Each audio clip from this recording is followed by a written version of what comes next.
training program. And then the most important one is nutrition to enhance the performance or for performance optimization. So what are the nutrition sources of athletes? There are different kind of nutrients that I would talk to you about today. So first is basically the energy nutrients, then comes the vitamins and minerals, and then comes the fluids and electrolytes. So when we talk about energy nutrients, we talk about the basics. The first and foremost is carbohydrate, and it is the main fuel for the body, and approximately for a volleyball athlete, 7 to 9 grams of kg per body weight is required. Then comes the next most important and the athlete's favorite, which is protein. And bodybuilding, it is used for bodybuilding and maintenance, and approximately or up to 1.5 gram per kg body weight is required. Again, this depends on the training load the athlete is taking. Then comes the fat. It is the energy and muscle fuel, and it helps in the delivery of fat-soluble vitamins, and approximately about 100 to 125 gram per day. If you notice here, I've given a value of approximate. So further in my slides, I will explain why I'm talking about approximation. And carbohydrate sources are basically the cereals that we eat every day. And protein sources, in terms of vegetarian sources, we talk about the nuts and pulses, and non-vegetarian sources are meat and eggs that come under non-vegetarian sources of protein. And fat are again of two kinds. One is the visible fat that we can see in terms of the butter that we apply over bread, and one more is the non-visible fat, which is already present in the food, something like a egg yolk. And next comes the vitamins and minerals. So these are very essential for metabolizing the energy substrates. It also aids in helping the tissue build up. And it is also very important for the fluid balance to be maintained in the body. There is no set RDA or recommended dietary allowances in terms of athletes' requirement, but we specifically look into something called as AI, which is adequate intake in the athletes. So next, coming to the most important thing, fluids and electrolytes. A single most important factor associated with sustaining a high level of athletic performance, we make sure the athlete is hydrated both prior, during, and post the training and competition schedules. 60% of our body is made up of water, and intense activity in athlete may lead up to 2.5 liters of fluid loss per day in terms of sweat loss. Sweat loss can also lead to electrolyte loss, especially sodium and potassium. So whenever we talk about hydrating, we also talk about electrolytes playing a very important part. So now let's look into what are the consequences of good nutrition. If an athlete has a good nutrition, what all can happen? He would have sufficient energy, not only for the training, even for the competition. And desired body composition can be obtained through good nutrition. Optimum performance, like we saw already, the athletic ability is depending. One of the factor is nutrition. It also helps in rapid recovery and regeneration. Faster and better injury repair in case of an injury. It also provides improved motor skills. And also disease prevention. It could be a simple cold or a common cough. This all can be prevented on the basis of good nutrition. And we also look at overall health and wellness through the ages. So what all can happen if there is no adequate nutrition, or we don't really concentrate on the goodness of the nutrition? So there is a risk of fatigue, injury, and illness. The athlete might wake up and simply come to the ground for the practice session, saying he might be tired or he has a small headache. So this can be related to a small simple thing as dehydration. Loss of muscle mass can also happen. Menstrual dysfunction in terms of female athletes. Loss or failure to gain the bone density that is required in the young athletes. And it could also lead to prolonged recovery. And there would definitely be potential long-term consequences the athlete might face. So this is the reason why I said approximately so much is required, because the nutrient requirement of an athlete depends on various factors. It is not one size fits all. It primarily depends on the weight and the body composition an athlete has, the age and gender of the athlete, training and competition schedule, whether they are in the loading phase or they're in the reducing the training load. It depends of type of exercise they're doing, the intensity of the exercise and the duration of the exercise, and also what fitness goal they want to achieve, whether they want to have a reduction in their fat percentage or put on their muscle mass. And it also depends on the travel and time zones. I would be talking a little about traveling tips for the athletes, though due to the pandemic, we do not have more of travel. It could be interstate travel also, where they're traveling from place to place. So looking at general of a body composition of a volleyball athlete, I'm sure my colleague Atuni would talk more about this. So height always being an advantage, being tall, lower fat percentage, and also increased fat-free mass. So during the game, what all happens? Skill and accuracy is required. There is a wide window of opportunity for recovery and refueling in the form of frequent substitution, because you are the experts and you know the game, and shorter duration of games, but it is nutritionally equally challenging because there might be several games per day and over several days. Again, during the game, what all the athlete does, they have shorter sprints, they have rapid acceleration and deceleration, they have rapid turning and also jumping most of the time, as it is the part of the game. So for all these actions, what are the energy systems used? So basically all the three types of energy systems are used here. Immediate, that is the ATP-CP system, which utilizes the ATP and creatinine within the muscle. And this action lasts for about 6 to 10 seconds when they're taking a hit or when they're jumping. Again, during the short term, anaerobic glycolytic system is used, where they use muscle glycogen and glucose in the absence of oxygen. This would last up to 3 minutes. And then, because it's an endurance game, they would have aerobic system, which uses carbohydrate, fat, or protein as a substrate for ATP in the presence of oxygen, lasting more than 3 minutes. So when we talk about nutrition, it is not important. It is definitely important what they eat during training, but also it is important what they have pre, during, and post their training and competitions. So pre-training meals, when we talk about this, we always encourage the athlete to have something before they train, because eating prior to exercise definitely improves the performance.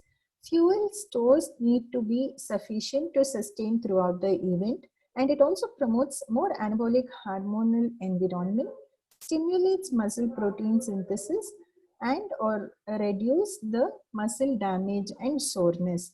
The composition of the meal depends on the time at which it is consumed. Going ahead, I'll tell you when to eat and what to eat.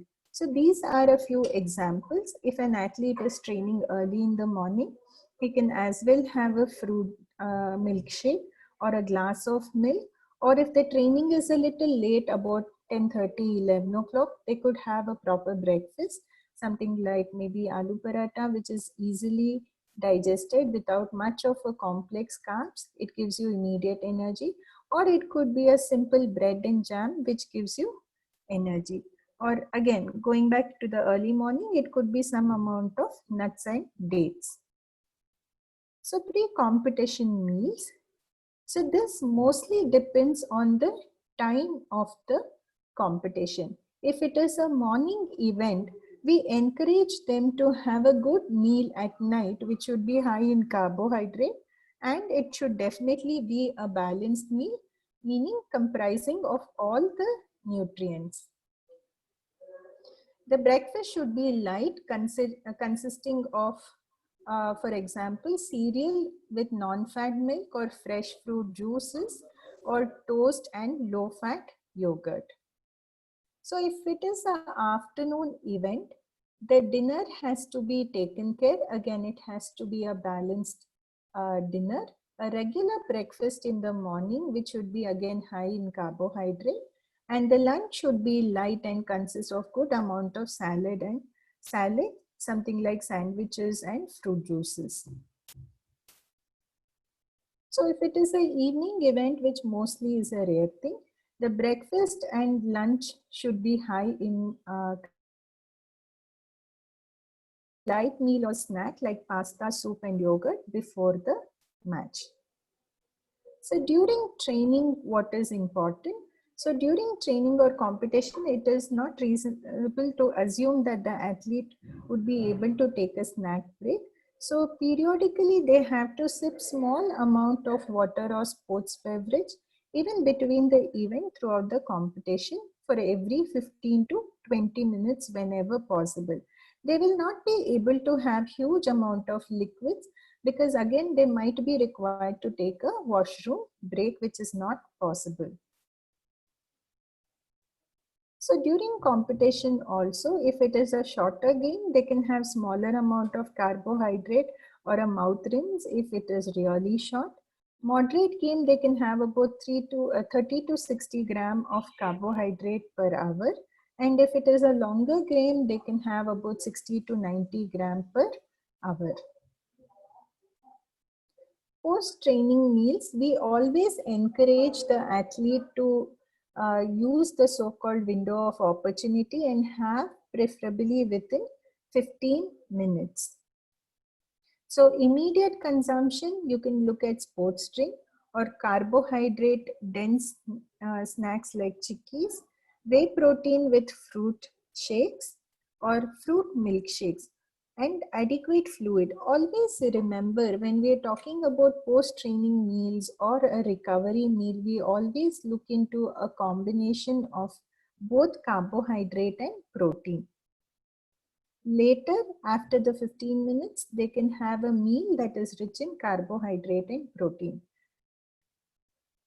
So post competition also, they should be having a snack either on the field or in the locker room.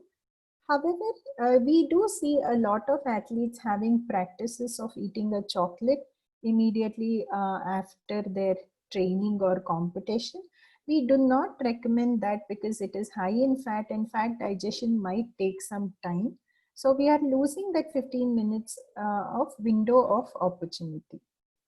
Sleeping more or missing a meal can compromise the performance, especially in between matches. For example, they have a morning match and again they have an afternoon or an evening match. The athlete would probably think they would rest well and sleep off without having meals, which we highly discourage, saying the recovery is also affected because they're not having their meal. So what to eat for recovery nutrition? Always remember 4 things. One is we need to concentrate on dehydration. So we always say rehydrate with fluids and electrolyte. The next one is to make up for the depletion of glycogen or the carbohydrates stored in the muscle and liver. So we say replenish the muscle glycogen stores with carbohydrate. Equally, to repair and regenerate the muscle tissue, you require good amount of protein to avoid breakdown of muscle, and reinforcing the immune system, which I think is taken the foremost importance now. So we ask them to have lots of fruits and vegetables along with nuts and fish and olive oil also. This prevents the cell damage and also reduces the inflammation. So a recovery drink, what do we what do we presume when we talk about recovery drink? A recovery drink is generally considered anything that you can take post-workout to speed up, your body ability to recover. Okay. Effective recovery drink should be in a composition of, it is 4:1. So, 4 we say as carbohydrate and 1 as protein. For example, 4 grams of carbohydrate and 1 gram of protein. And it should be with or without electrolytes depending on the kind of workout. So one example can be chocolate milkshake. I'm sure I would get a question saying the athlete is not allowed to eat a chocolate, but how does a chocolate milkshake work as a recovery drink? Here we are talking about cocoa powder, which has reduced amount of fat. And again, it is given in the combination along with milk, which gives protein, and sugar, which gives the carbs. Or simple fruit milkshakes can also be had, or a fruit yogurt. If fancy options are not available, a small cup of curd with a fruit can also make up for these. Again, when I mentioned the option of chicky, this is one thing that we would ask the athlete to carry because it is handy and can be easily had. Giving importance to nutrition, we also talk that rest day is very, very important. So what does a rest day means? A rest day always means a day off from the training. We also tell the athletes to take adequate rest and not really go out to the malls, or malls of late is challenging, but go out anywhere. It is important that you rest on a rest day. A rest day allows our body to consolidate the hard work that you've been doing throughout the week. It also helps in muscles recovery, adaptation, and become stronger, and your nervous system also has a chance to regenerate. So now looking specifically in nutrition challenges in a volleyball player, over a lot of studies we see oxidative stress is comparatively higher in volleyball players, and high inflammatory markers like interleukin 6 can give us a value. So what do we do with this? A diet which is high in antioxidant, like with good amount of vegetables and fruits, are recommended to reduce the oxidative stress. And also along with that, we can recommend fish oil supplements only if required. Muscle glycogen depletion is also one of the common problem. This is due to the high use of glycogen to fuel a single match, and also due to the poor recovery of stores from the previous match. So when we see athlete, they would have played a match, then they would not have adequate recovery food as such, or even water per se, and then they would be playing the second match. So this is something that could happen, which would lead to early fatigue, and also dehydration can lead to small simple headaches. Rapid replenishment are required in such cases. Again, this is one of a very common syndrome that we see in volleyball players. So it is called red or relatively energy deficient syndrome. So it happens because of low energy intake and improper balance between energy intake and expenditure. If they're eating lesser than what they are spending. Salt depletion, this happens especially in salty sweaters who sweat a lot of electrolyte, especially in terms of sodium when they sweat.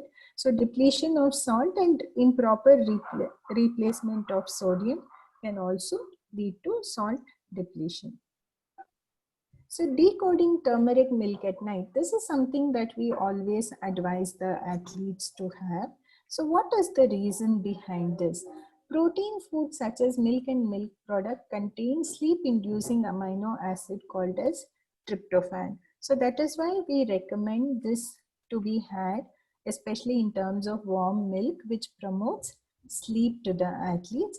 Curcumin is an active bioingredient present in turmeric, which improves the muscle recovery, and it also improves glycogen content and exercise output.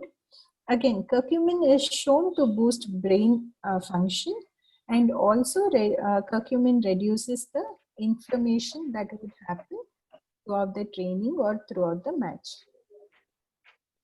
So these are a few travel tips I thought would be adequate to share with you people. So traveling early for weather acclimatization is very important. And it is very important for the athlete to be familiar with the local foods.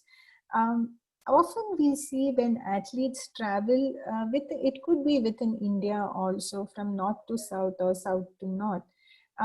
They do compromise on eating, which would in turn affect their recovery and performance because they're not fueling their body right. Hydration is very, very important because they are traveling and they might not have access to washroom breaks. They would not drink water. So we always emphasize and say the athletes to hydrate adequately, which can reduce the risk of upper respiratory tract infection by reducing the sensation of dry mouth. Small amounts of caffeine in terms of coffee can help them adjust more quickly to a newer environment. However, excess caffeine can lead to dehydration as it is also a diuretic. So these are some tips that we tell the athletes to have, and also it is good to educate the coaches also. Peanut chickpeas as for recovery, which are easy to carry. Kakras or dry roti, which can be had as a meal, where they would be carrying to a where they would be traveling to a place and they don't like the food there, or it is the availability that matters. Milk powder is something that we would ask them to carry because milk is a perishable and they cannot carry milk with them. Ready to drink, we completely avoid Tetra Pak of juices when there is a availability of fresh fruit juice. This is only on certain days where they require to rehydrate and they're supposed to carry something. Ready to eat foods, as far as possible, we do refer to natural foods. And fruits with longer shelf life, something like oranges, apple, bananas, which do stay for 2 to 3 days without refrigeration, they can carry with them. So what are the take-home messages? The higher the exercise intensity, the greater is the reliance on carbohydrate as a fuel. See, most of the athlete, when they come to nutritionist or in the mess when we see them eating, they have a whole plate of chicken and very little roti or rice to accompany. I'm sure as coaches, even you would have faced such scenarios.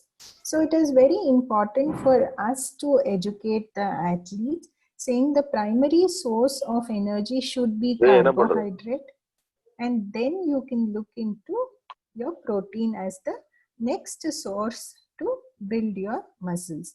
The storage capacity of carbohydrate, that is the glycogen, the storage form, or phosphocreatine, is very less when compared to the fat stores. Therefore, the athlete should have a strategy to optimize carbohydrate storage as well as exercise and eating pattern. So what this does is optimizing carbohydrate storage also optimizes your protein, creatine availability, which is required as the first source of energy. And consuming a carbohydrate electrolyte containing beverage is very useful during practice and events to ensure that glycogen stores are not depleted.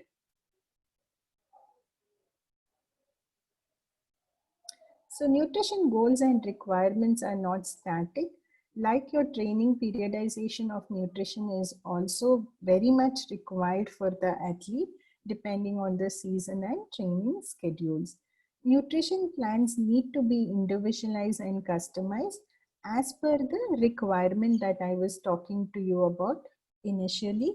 It could be the sport, the training demand, age, or whether the athlete is a male or female. And always consult a qualified nutritionist to help you with the diet plan. Thank you. Do we have any questions? I would like to stop sharing my screen.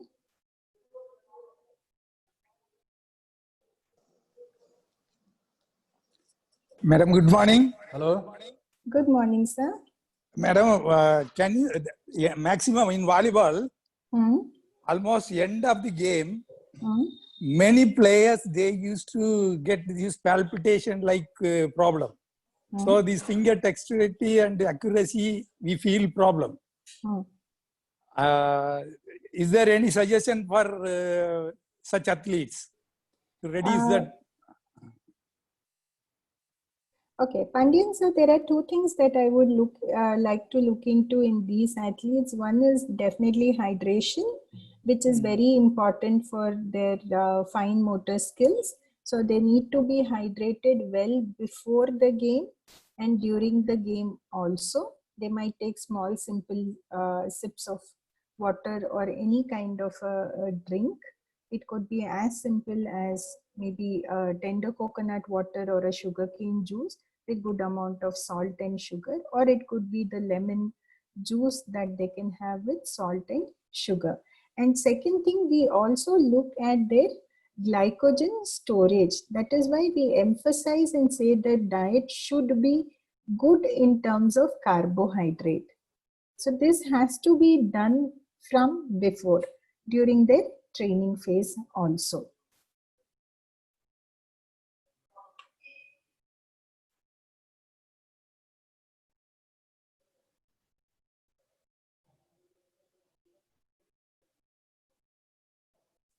Any questions?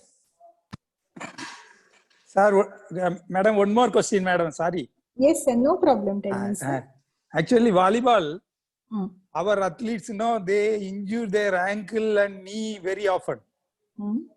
So their tendons and ligaments, they have too much a problem in recovery.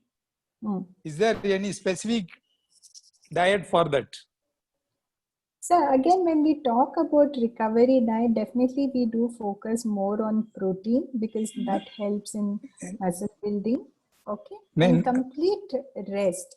Again, dehydration can be a simple reason as to why they're getting into injury. Actually, madam, in local, normally they used to say, you take more amount of brinjal. Okay. For this ligament and everything, ligament care and all. Maximum in local villages, they used to suggest you take more of brinjals. Is there anything excess than that to take care of the ligaments and other things? So basically, as my knowledge says, there's nothing particular in a brinjal per se, but we also refer to good amount of vegetables and fruits which can reduce the inflammation from within and also help them not to have an injury as such. So brinjal is something new that I am also hearing. You hear villages, madam, whenever you have joint pain, they suggest two things. One is brinjal, another thing is dry fish. Dry fish also they suggest. Okay. Is there any specification for that, madam? Any specific reason for that? So, as much as my knowledge says, brinjal, I am not aware. Okay. So, I mean, in general, we say do have lot of fruits and vegetables. Another thing, even in our area, after childbirth, in order to reduce the pain and other things, joint problem and everything, they used to give dry fish only. Dry fish prepared in many ways. Hmm. So sir. we just wanted to inquire from the nutrition that is there Nutrition anything? point of view. So sometimes it is also the local belief of foods. Okay, because even when we talk about hot food or cold food, okay, sometimes eating certain kind of food, some athletes say it is heat to them, some athletes say it is cold to them. So it is also the regional preference. Even if you look at the main carbohydrate source that we consume, down in South India, we are all rice eaters, and above they are wheat eaters. So it could be more of a regional preference. Okay. However, like I discussed, fish oil can be supplemented for volleyball athletes if required. Thank you, madam. Thank you. Thank you. Yeah, thank you, sir. God bless you, madam. God bless you, madam. Thank you so much, sir. Yes.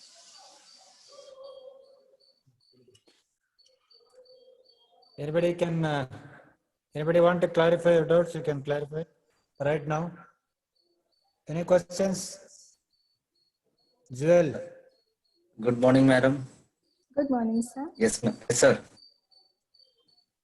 Yes, madam. I am handling a girls' team. Okay. I need a suggestion from you because most of the they have hemoglobin, iron, and ferritin level is very low. So, what is your suggestion to bring back the hemoglobin, iron, ferritin? Okay.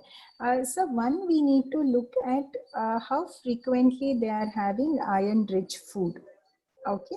So in terms of green leafy vegetable or dates, okay, we need to see how frequently they would have. And second thing, we need to also concentrate on the absorption capacity. Okay. Especially in terms of iron, we say if they have it with a vitamin C rich source, the absorption of iron is better. Okay. And third thing, ferritin is a storage form of our hemoglobin. So to increase ferritin over a period of time, adequate supplementation is required. Okay. So these are the three factors I would want you to look into: their actual consumption, the frequency of it, and whether they're having it with vitamin C resources or not. Usually when we say if there is a availability of a green leaf sabzi today in the afternoon, we ideally ask them to have the salads with raw lime or maybe a lemon juice, maybe 15-20 minutes before they have their meal with green leafy vegetables so that the iron uptake is better.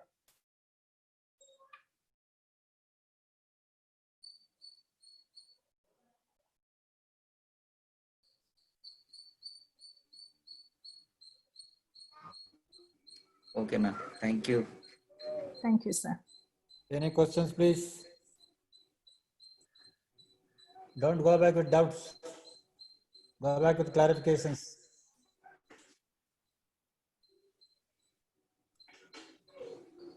Hope Madam, clarified.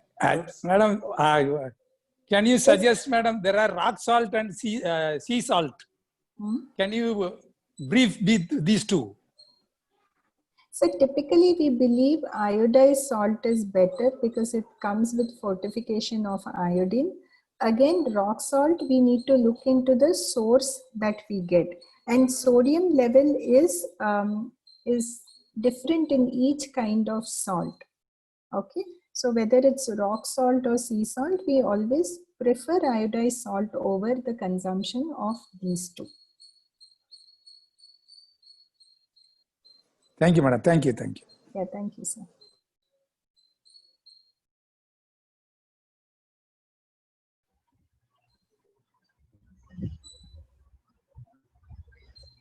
Madam, one more question. Yes, Hello. sir. Yes, sir. You're audible. How to monitor the diet plan of a trainee? हमारे को कैसे पता लगेगा कि बच्चे ने जैसे you have said the player must have take 7 to 9 gram of carbohydrates per kg of body weight. नहीं है कि उसने कितना लिया है नहीं है ऐसे तो how to monitor that? Ajay से यूजुअली हम क्या करते हैं, हम एथलीट्स को बोलते हैं उनका 24 आवर रिकॉल देखने के लिए। मतलब वो हमें एक दिन में क्या क्या कर रहा है उसका डिटेल्स देने के लिए बोलेंगे उसको, ठीक है। तो based on that we convert that into terms of carbohydrate and into terms of how many grams the athlete is consuming. So based on that, we try to bridge the gap or fill in the gap, saying this is how much more or this is how much less you can have. Do you have any tables or any guidelines for Indian foodstuffs? Yes, sir. We do have this from NIN, that is National Institute of Nutrition, who have wonderful guidelines, and also they have the food table or the exchange list.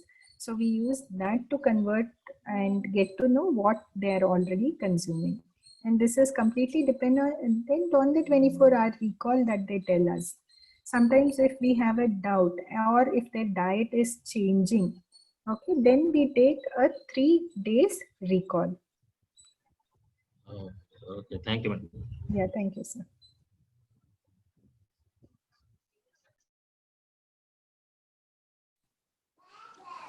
So, madam, what do you think about the supplementation like protein and protein supplement? So again, the basis. Because what I'm facing,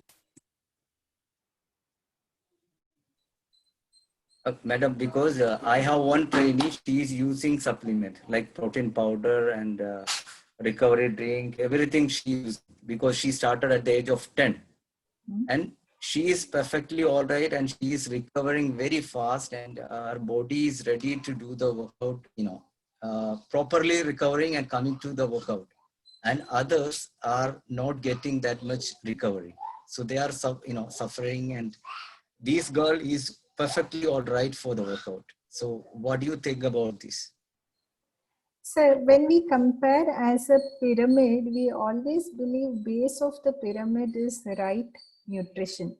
Okay, if they are getting right nutrition, I don't think supplementation is required. And also as we go higher up the pyramid, it depends on how well they are hydrated, the nutrient and the nutrient timing, which is very important, what time they're supposed to take which kind of a nutrient. And the small tip of the triangle is supplements. So if you're not doing the base correct, if you're not having a proper nutrition and taking only supplements, I don't think it will help. And sometimes, especially volleyball being a team sport, it also depends on what their friends are doing or their fellow athletes are doing. Like you're rightly saying, one girl might take a supplement and the others always feel her performance is better because she's taking supplements. So this is a very, very debatable topic. As nutritionists, we first focus on the basics and the base of the pyramid, which is good nutrition, and then we look up to supplements if and only required. Madam, good morning, David. Yes, sir. Madam, since you are taken, because Joel, may I speak or? Yeah, David, sir, tell me. Joel, may I speak? Yeah, please, sir, please. May I speak? Yeah, Madam, since thank you, sir, you have done very well. Very informative session. This is, Madam. Since you have covered volleyball today, can you suggest a menu for volleyball boys and volleyball girls so that we can also force our mess peoples to concentrate and give for volleyballers separate menu for boys and girls? Can you? Sir, again. Especially South. Okay. South. So now in all the SAI, we do have nutritionists who do a good job by planning their menus. Okay. Like I said, more. But they have not taken the volleyball. They have not taken volleyball nutrition class, madam. You have taken a specialist and you have done today. And can you suggest? Why don't you suggest? Because all the nutrition, they let them also. You can also have discussion. No. Finally, you can suggest at least for South India. We are requesting now. Okay. So may I know which You center? said no, region-wise Yeah, varies. which center are you talking from, sir? David, sir? I'm from NCA Trivandrum, Trivandrum. Kerala. Okay, okay. Fine, sir. We will do have a discussion with the other nutritionists. We will come up with the menu as such. And see, again, it depends on how much quantity of what the athlete eats.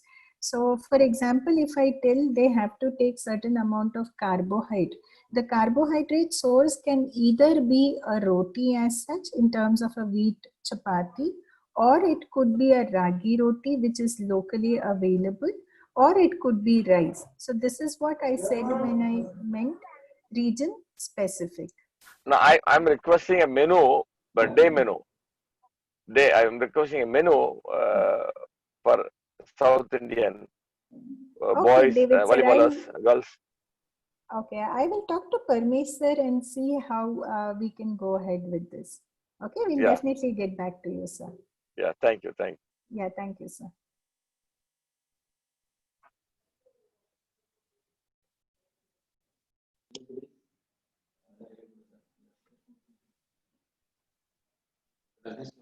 Hello. Yeah, Rajni, certainly. Hello. Good morning, ma'am. First of all, thank you very much for such a wonderful session. Ma'am, in northern India especially, most of the athletes are fully vegetarian. They don't even would like to have eggs and all. So could you please give some guidelines for the vegetarian athletes? Because if athlete is non-vegetarian, they have so many options for the protein sources. But if the athlete is vegetarian, there are some limited sources. So could you suggest some guidelines for the athletes, those who are fully vegetarian? Okay.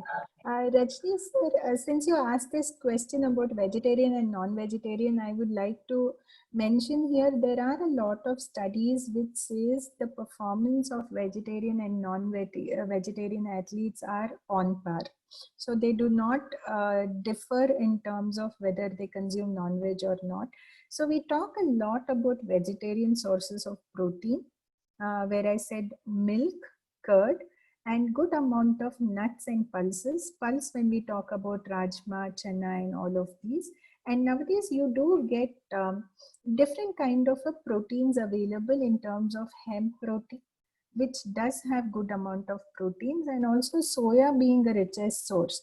So if we plan their diet accordingly, according to their protein requirement, I'm sure that we can meet their specific requirement even without giving them non-vegetarian products.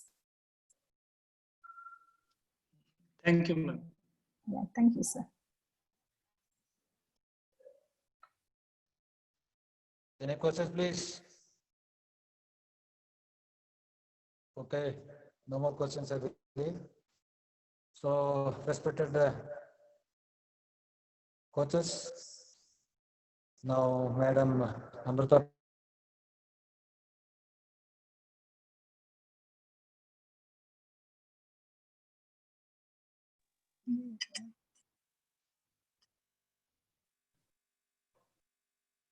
Hope all your doubts been cleared and you can have discussions with Madam. So, at last, on behalf of all of us,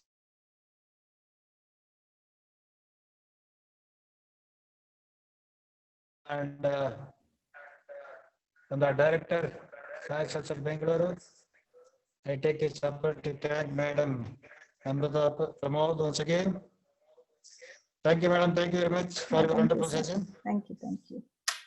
And I also thank our coaches for attending and made it of the session.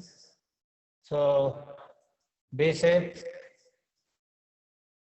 stay healthy, happy, and have a wonderful day. Thank you very much. Thank you, madam. Yeah, thank you, sir.